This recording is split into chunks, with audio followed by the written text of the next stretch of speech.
Hey guys, how's it going? Trace here once again. Someone asked for my advanced warfare settings, so I thought I'd just do a video in case anyone's a bit worried if they feel their game's stuttering, things like that. These are the settings I've best worked out. Some of them depend on your graphics card, as you can see down there in the corner. I've got 780 Ti, but I have them running in SLI. I'm not sure if this game actually works on SLI, but anyway. Rightio, so your screen refresh rate, whatever your screen is, the standard screen is 60 Hz. Once you get into a gaming screen, it's either 120 Hz or 144 Hz. So just put that on the highest. For some reason, this game's capped at 91 frames anyway, so it doesn't even matter what your screen refresh rate is. Sync every frame. You do not have to have this on. This actually, this will cause a lot more build-up on your graphics cards and things like that. So the best thing, if you've got a cheaper graphics card, is to actually turn this off. Field of view, this also depends on your graphics card. So if you've got a semi-decent one like 90, you're at a disadvantage if you're playing any less than 90. Keep all this the same. Texture quality, that all depends on your graphics card.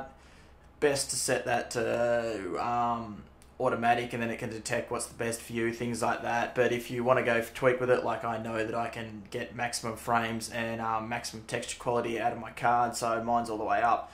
This is the big one here, shadows. If you find that your game is stuttering, mine was stuttering a lot. I ended up getting a frame counter and it was saying I was getting like 6 to 21 frames. So turn shadows off. For some reason, I don't know what they've done in coding, but they've fucked it up. So turn shadows off. This one here, this is another one dependent on graphics card, depending on the strength of your graphics card. It's just a little extra effect, same as these two here. They're extra effects, so if you feel that you've got the graphics capacity, turn them on.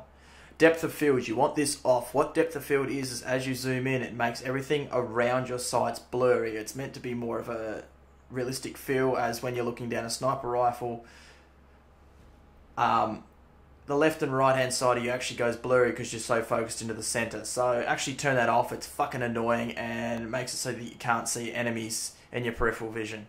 Rightio. Screen space, ambient occlusion, that's another one. Just turn that off. It's nothing special. It just adds a couple more lighting effects and things like that. It does explain it up there in the top right, but I'm just giving you layman's terms. Surface scattering and depth pre-pass. This is another thing that's also dependent on your graphics card. If you feel your graphics card can handle it, add this on. It's not going to delay any frames or anything like that, whereas anti-aliasing and things like that does make straight lines look really smooth and nice, and character models nice and shaped. But problem is if your graphics card can't handle it, or it'll actually delay the time that the game talks to your monitor, so you actually have a little bit of extra delay there between what you're seeing and what your graphics card's actually processing.